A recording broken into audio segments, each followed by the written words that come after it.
కాకినాడ జిల్లా కరప మండలం పెద్ద పురప్పాడు గ్రామంలో గ్రామదేవత గంగమ్మ జాతర మహోత్సవాలను 3 రోజుల పాటు ఘనంగా నిర్వహించనున్నారు. ఈ ఉత్సవాలకు జిల్లా వ్యాప్తంగా ఉన్న యాదవులు హాజరై వారి చేతుల మీదుగా జాతరను నిర్వహిస్తారు. 100 ఏళ్లుగా అమ్మవారిని గ్రామ ఇలవేల్పుగా భావించి జాతరను నిర్వహిస్తున్నట్లు జాతర నిర్వాహకులు గొల్లపల్లి లక్ష్మణరావు తెలిపారు.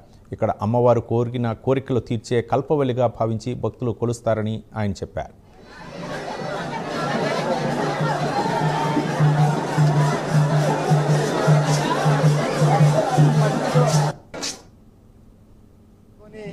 ఇలా వాకలపూడి వలసపాకల ఇలా పోతే ఉప్పాడ కొత్తపల్లి అటు పోతే ప్రతిపాడు ధర్మవరం రాసపల్లి వమ్మంగి చిన్నశంకరపూడి పెద్దశంకరపూడి ఏమంటే కొట్టం శంఖవరం శరభవరం చెరులో రాయవరం అంటే చొల్లంగి రాయిమెరక ఏమంటే ఇటు వెళితే రాసపల్లి వమ్మంగి పెద్దపాలెం ఈ గ్రామాలు సుమారు 60 గ్రామాల నుంచి యాదవ సోదరులు వస్తారండి.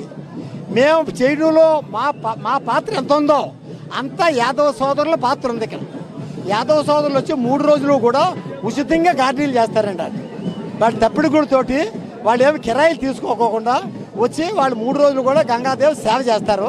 వారికి తగిన ఆతిథ్యం మా కుటుంబాలు ఇక్కడ మేము 3 రోజులు కూడా వారికి తగిన రీతిలో వాళ్ళకి ఉచిత రీతిని భోజన సదుపాయాలు చేసి మేము వారికి ఏర్పాట్లు చేస్తామండి. అలా చొల్లంగి గురదనాపల్లి మొదలు